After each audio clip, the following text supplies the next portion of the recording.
Good morning, good afternoon, wherever, or good evening, depending on where you are in the world. So we now go to the sectoral session of our conference, and people that have submitted papers and presentations to this session submitted research that was looking into how to reduce sectoral emissions to preferably net zero emissions. And we have cut the session in two halves. So first we have sectoral one, after that we have the break. And in sectoral one we already have three really nice speakers. And we will start the session with a presentation by Mariès van Sluisveld, Race to the Bottom, assessing net zero emission pathways for heavy industry. So Mariès, can you start your presentation? Yes, here we go. Thank you, Detlef. Well, I have the presentation now on two screens, so I should be able to manage now. But yeah, so good afternoon good morning or good night, everyone. My name is Mariès van Sluisveld, and calling in from Lund University, and I'm very happy to be given the opportunity today to talk about our recent work on developing industry decarbonization pathways here at IAMC. And the objective of this talk is twofold, as I want to discuss both net zero emissions and pathways for heavy industry. And I will be talking about the insights that we have drawn from this research, but simultaneously present the work as a case study using the image integrated assessment model. And as you all may know, today's net zero ambitions have not limited themselves to just the national level, as we are familiar with, because in increasing numbers, it is also corporations joining in on this initiative, including, to my surprise even, a couple of carbon giants, such as the petrochemical industry, cement and steel sector, frequently referred to as hard to abate sectors in our community, while they themselves indicate that net zero in their company is possible, even within the 2050 timeline. And for those interested who these potential champions might be, there's a very interesting, unexpected view of them as well. And our leading knowledge base of industrial decarbonization pathways, as presented by the IPCC scenario database, indicate large bandwidths of decarbonization space for industry as a whole and per major region. And moreover, these scenarios that do appear to hit or dip below that net zero emission line, that zero line, would be technically set aside as outliers if we assume a 10th and 19th percentile scope of analyzing bulk scenarios. And in work by Oriane Edelbos et al. From 2017, she was arguing that models presenting these scenarios are considered as technology implicit, and therefore being much more easier able to show decarbonization pathways. In that sense, that begs the question: what can a more technology details IAM say about net zero in industry, particularly connecting it to the Paris Climate Agreement objectives? So for this study, we have been drawing from the knowledge base of the image integrated assessment model, which you may know of all the macro perspectives that's contributed to the IPCC reports and databases, but you may not know so well for its representation of various industrial value chain perspectives that are ever running along in the background. Because image includes a relatively granular representation of various industrial value chains, most notably the iron and steel, clinker and cement, chemicals and pulp and paper sectors have been included in the model. And also a couple of others like the food processing sector, ammonia, methanol and refinery products, but those are now out of the scope of this work. And in the past year, we have been building on the existing work that was started by, amongst others, Bas van Rijven and Vasilis Dioglou. And we attempted to capture more the latest talk of the day in terms of industry decarbonization in the model. So as a result, we now include a more innovative iron and steel innovations in our image model. We've included representations of electric cracker in our chemical sector modeling, and included a more thorough representation of material and carbon looping in the image model. And with a more detailed value chain representation, we can pack a little bit more punch to the decarbonization strategies for industry than traditionally available to energy models, allowing us to analyze both radical innovations, energy innovations and radical innovations that do not necessarily focus on emissions from energy or non-energy uses. And of course, there are also still a lot of gaps indicated here by the green color and gray color, and elements that we have not yet captured dynamically into the model. Yet to include these, we have applied a more stylized or narrative-driven approach, or in modern terminology, we prescribed certain innovations as well. And to explore the outcome space of the industry, decarbonization pathways available to the image model, or as a sort of sensitivity analysis in that sense of our current representations, we have developed 4 distinct and polar scenarios that adds the weight to either side of the value chain, as well as look into optimizing or rebuilding current existing systems as we know today. And we applied the assumptions for all these innovations and strategies universally across all the regions in the image model. So from this point onwards, I want to run you through a couple of the results that the image model produces. Starting first with answering the main question: does a net zero economy equal a net zero industry?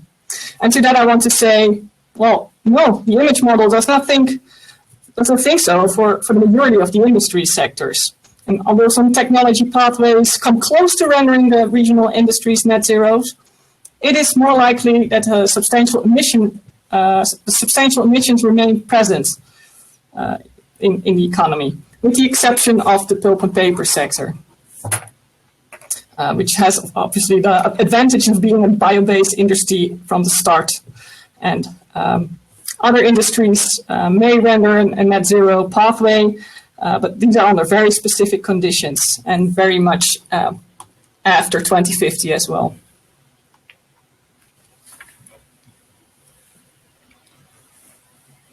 So from this point onwards, it's more about dissecting what industrial decarbonization means for industry and within the image model, and what makes or breaks a net zero target. And although net zero target pathways are not given for all industry sectors in the image model, we can look at all the scenarios and regional differences. And from a macro perspective, here looking at the change in carbon emissions, energy use, or material demand, that I combine here in a 2-dimensional picture showing carbon intensity and energy intensity per ton of product, we find that all scenarios follow more or less a similar decarbonization pathway, regardless of the different foci that the scenarios included. And in specific cases, this may tip a certain scenario to hit that net zero line, although there are clear plateaus visible here for cement in the rest of the world, and also for the chemical sector. But what we also see is that improved technological detail, like presented here in 2 lines, does allow us to crawl a bit further down to that net zero line.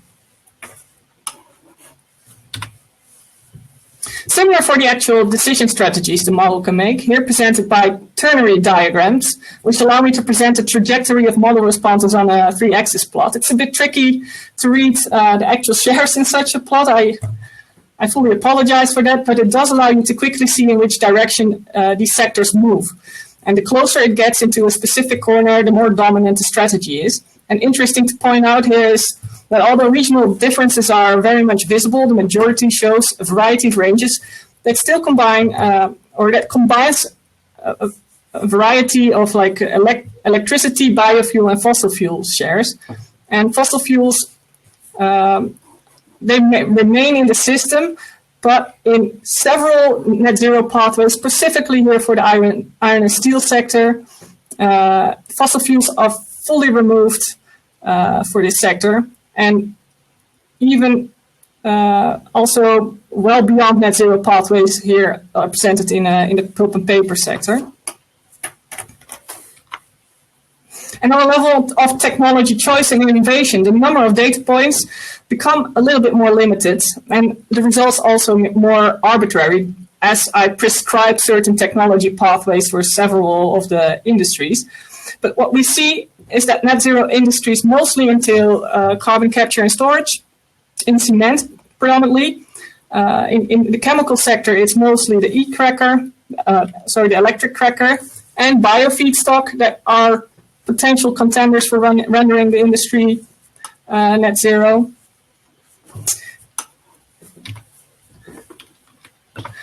And for the iron and steel sector, to render it net zero, it mostly means that the blast furnace using fossil fuels needs to be removed. Whereas for the pulp and paper sector, it's mostly about focusing on zero carbon heat generation, which is then a mix of electricity, biofuels, hydrogen, and secondary heat use, according to image. So from this very complex work, we can draw the following learnings. In relation to the global carbon neutrality goal by 2050, what we've learned is that global net zero does not equal industrial net zero emission pathways. So this probably implies that to render a global objective carbon neutral in 2050, that means a lot of carbon offsets, with the exception for the pulp and paper sector.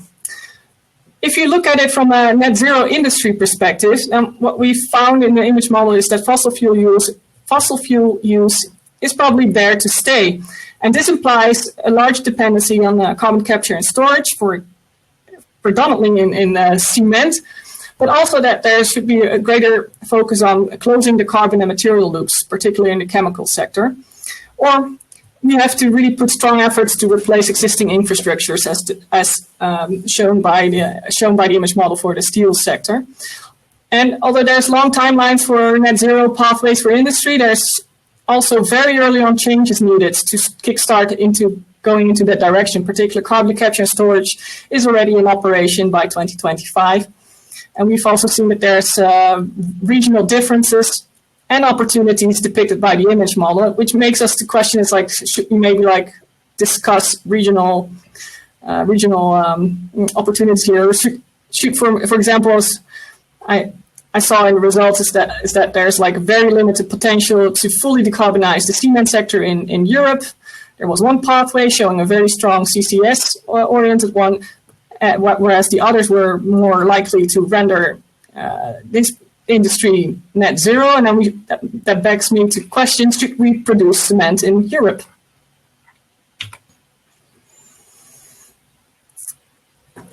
And on a decarbonization pathways for industry's perspective, more on a modeling application level, I would say that the image model showed quite some robust responses. And usually I used robust responses to indicate something that is good. But in this case, I would say it's it could also be all the results that I've shown is much a result of how our implementation of industry and industry decarbonization is reflected in the model.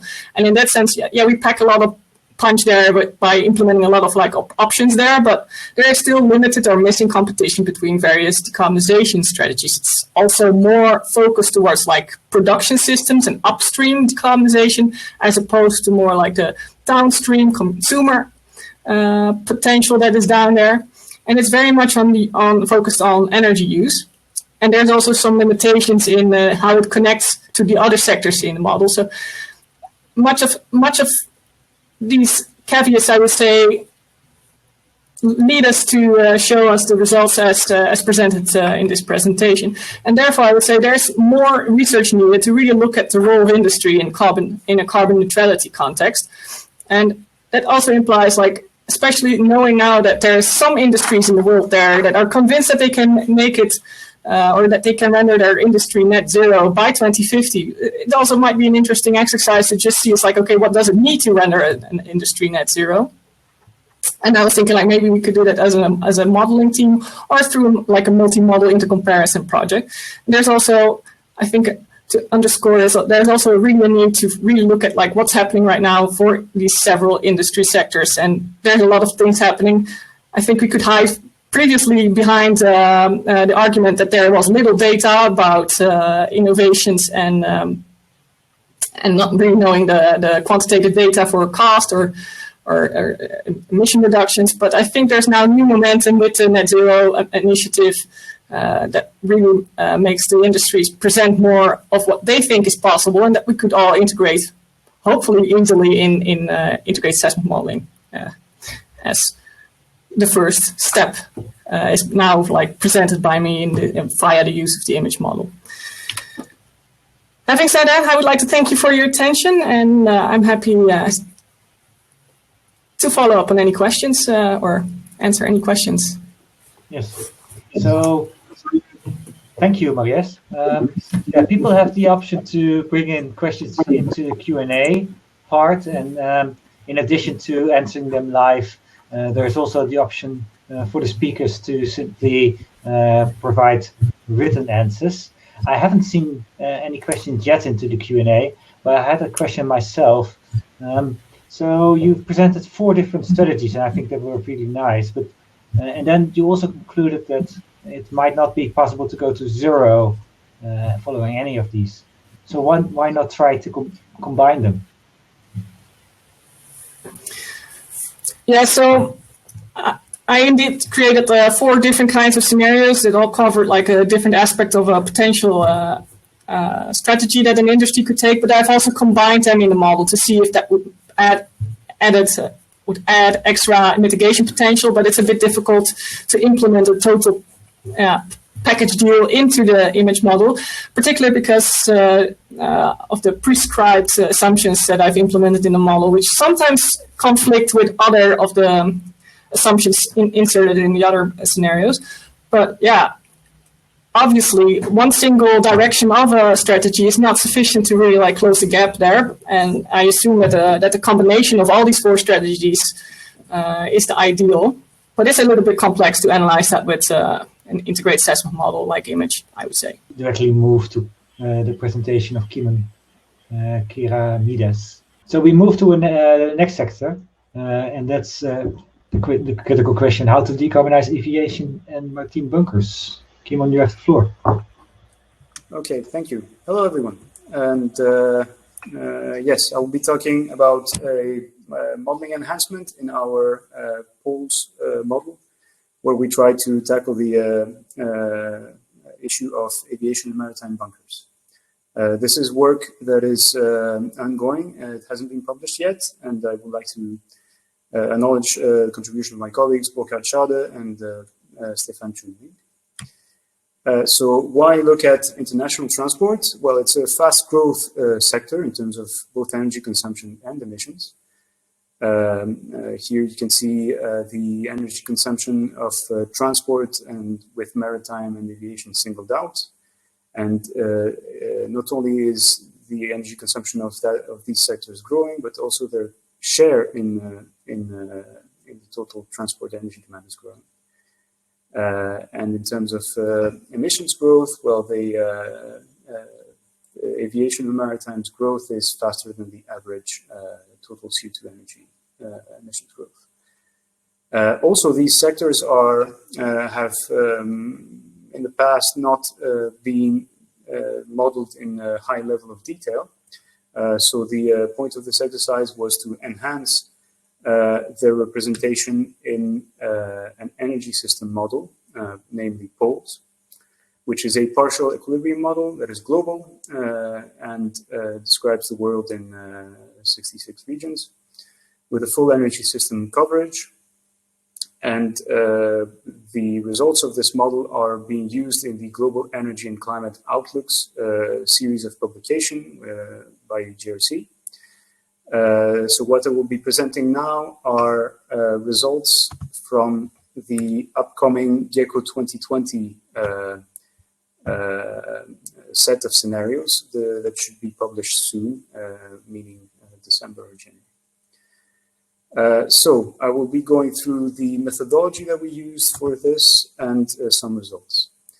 So across both maritime and aviation, and both for domestic and international parts of these sectors, we followed a common methodology.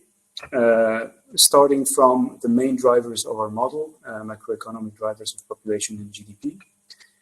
Then trying to represent activities related to each of these sectors, translating them into actual transport needs, either passenger kilometers or ton miles, and deriving from that the total energy needs. And in order to do so, we used a number of assumptions from the literature on efficiency measures that are applied either to the total fleet of equipment in aviation or maritime, or to new equipment which progressively replaces decommissioned equipment. And endogenously produced energy prices from the rest of the model influence both the extent of energy efficiency measures and the fuel mix that is ultimately chosen for each section of these sectors. So here in this graphic is an example of these efficiency options for aviation. The x-axis shows the percentage of energy reduction that can be expected when the energy price increases by the y-axis. So essentially an efficiency Mach curve. Moving on to the specificities of the modeling for aviation. The different routes that were modeled were domestic aviation for each country, international aviation for each country, also intra-EU for the EU member states, and also a separation of passenger aviation and goods transport aviation. So the combination of these four routes. We conducted an econometric study across all the countries that are represented in the model to single out the importance of GDP, population, and energy prices in the historical evolution of traffic activities.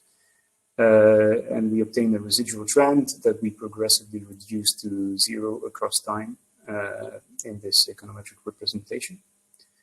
The different fuels that we modeled are either liquids or electricity, and within liquids we have a cost-based competition between oil products or synthetic fuels in the form of biofuels or e-fuels.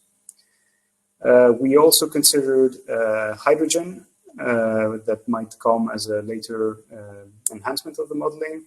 However, at this stage, we can say that there is a kind of a trade-off between the additional cost of storing hydrogen on board versus the higher production cost of e-fuels that can be directly used in the existing internal combustion engines.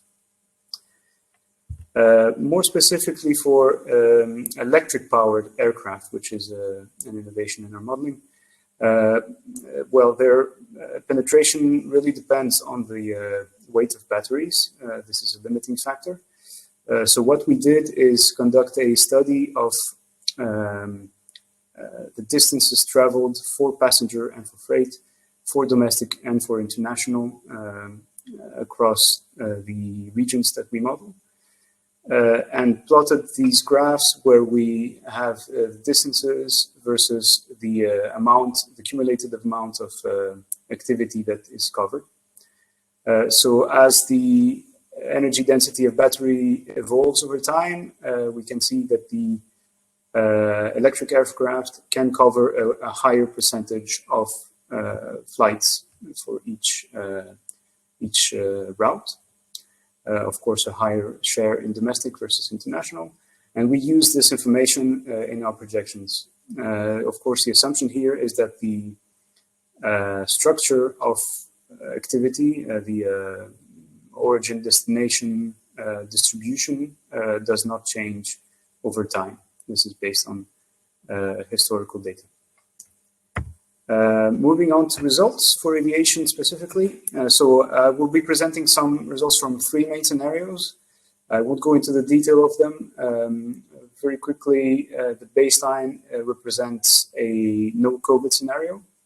The new normal represents the impact of COVID, to which we have added some assumptions on behavior change and how GDP growth relates to the need for transport services, and also a international fuels tax.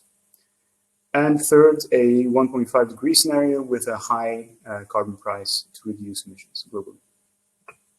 So here we can see the distribution and projection of activity levels, passenger traffic for aviation, distributed across international and domestic traffic. So there is a decrease in the annual growth over time of passenger traffic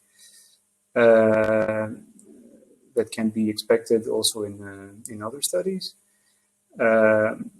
And we can expect a stronger growth that can be maintained over time in international aviation. Well, here you can see the effect of the additional measures that we introduced in the new normal scenario, and on top of that, the effect of the carbon price in the traffic. In terms of energy and emission projections for aviation, you can see here the evolving energy intensity averaged over world aviation for these three scenarios, and you can definitely see a large contribution of evolving energy efficiency over time for maintaining energy demand growth. In terms of energy mix, this graph shows results for 2050, because before 2050 there is relatively little evolution from 100% share of oil products. By 2050 we can expect some expansion of alternative fuels. Mainly biofuels and e-fuels are pushed with the presence of a carbon price. But there is also a contribution of electricity, in particular in domestic flights, up to a 15% share. And finally, the resulting emissions are here on the right, and we can see that with some limited assumptions on behavior change and an energy tax in the new normal, we could hope to be close to a global peak in aviation emissions in the near future. Second, maritime. These are the routes that we detailed in our modeling. The interesting part here is that we separated energy-related routes for energy trade of oil, liquefied natural gas, and coal, together with solid biomass trade, which is endogenously produced in the model, from trade of chemicals, iron and steel, industrial products and containers, and grain, which are derived from a relation with GDP and sectoral value added. The fuels that we represented are liquids, again with an interfuel competition between different alternative fuels, gas-powered propulsion, and hydrogen fuel cells. There is the issue of ammonia here, but again, we might represent that as a future enhancement of the modeling. I will just mention here that the full hydrogen, different pathways to produce hydrogen are endogenously represented in the model. So moving on to results for maritime. Here you can see the distinction of projections of activity between energy-related maritime traffic, so oil, LNG, and coal and biomass trade, versus non-energy related traffic. And we can see over time that there is certainly a growth of all types of activities, at least in the baseline. With the implementation of a carbon price, there is a steep reduction over time and across scenarios of energy-related trade. In particular for oil and gas, what is interesting is that for coal, there is a kind of a substitution of coal trade with solid biomass trade globally. As far as energy and emissions are concerned, there is a gradual penetration of gas as a substitute to oil, even in our baseline scenario for ships. With high carbon values, again, we have the penetration of e-fuels and biofuels, and hydrogen to perhaps a lower extent. And in terms of emission projections, you can see here that the IMO objective, which is to have emissions of this sector by 2050 compared to 2010, is only achieved with a very high carbon price of the 1.5 scenario. So this is a quite ambitious objective. I will finish with some results all the way to 2100 in our modeling with this Kaya decomposition. So in our projections of emissions here are in black, activity in red, emission intensity or carbon content in green, and energy efficiency in light blue. So with all these effects combined, residual emissions in the 1.5 scenario amount to just 0.2 gigatons in 2100. Whereas we can expect emissions to remain at more or less the present level in a new norm. Across the modes, aviation and maritime, there is an equal importance of fuels, final fuels decarbonization, and there is a higher activity response in the maritime sector as opposed to aviation here in red, and this is partly or mostly related to the presentation of energy trade endogenously in the model. So that's it from me. All this will be published in the upcoming GECO 2020, New Normal Beyond COVID-19, which you will be able to find at this address. Thank you. Hi. Thanks, Kimon. It was great.